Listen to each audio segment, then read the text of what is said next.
Multiple officers have been criminally charged and dozens suspended at New Jersey's women's facility after prisoners said they were brutally beaten by staff.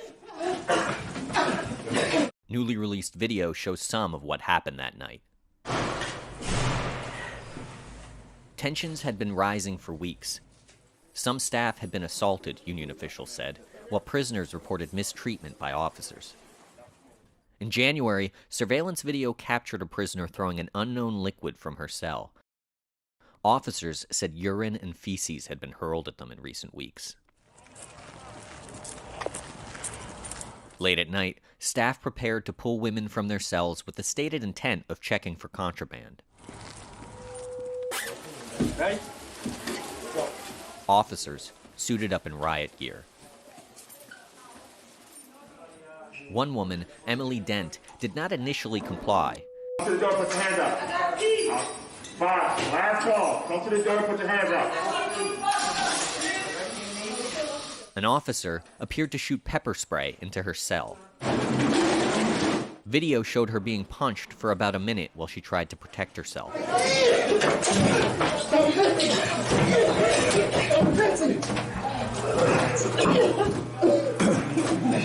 Dent was later diagnosed with a concussion. Another woman pulled from her room was Desiree De Silva. Why would y'all punch on me like that? For no reason. Like, y'all literally was just punching on me. For what? Officials later said she suffered a broken right orbital bone. Agila Nelson said she was sexually assaulted. Video appeared to capture her protesting a body search. Yo, why is it a man ripping my clothes off?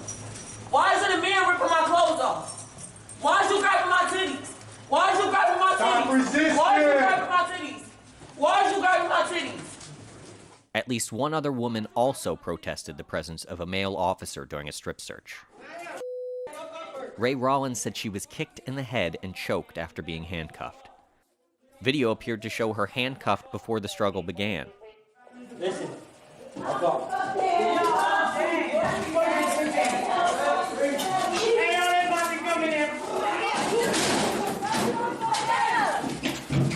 Sometimes it's hard to see exactly what's happening in the videos. A state report said that may have been to avoid detection of excessive force. After the beatings ended, prosecutors said, the cover-up began. Our investigation was delayed in part by false and misleading reports filed by officers. Officer Luis Garcia punched Emily Dent about 28 times, according to court records. He wrote in a report the woman also threw punches. The video does not show her fighting back.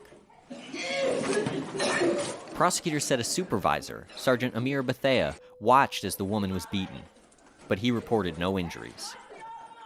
That was a lie to deceive others, officials alleged.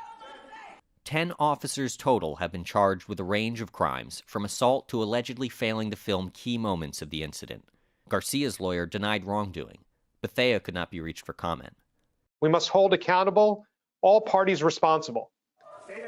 Prisoners said the man who was in charge of the facility, Associate Administrator Sean St. Paul, was also present that night. St. Paul has been sued by male prisoners at least 3 times in recent years. One said St. Paul broke his arm. The others said he failed to stop violent officers. One lawsuit was dismissed on procedural grounds. State officials broadly denied the accusations in another and declined to comment on the third. St. Paul didn't respond to requests for comment, and he has not been charged over the violence in January. All of this comes after the U.S. Department of Justice found evidence of rampant sexual abuse behind bars. The head of the prison system has since resigned, and the governor announced plans to shutter the facility. But closing Edna Mahan could take years. Get her up now. Stop resisting. All right, get her up.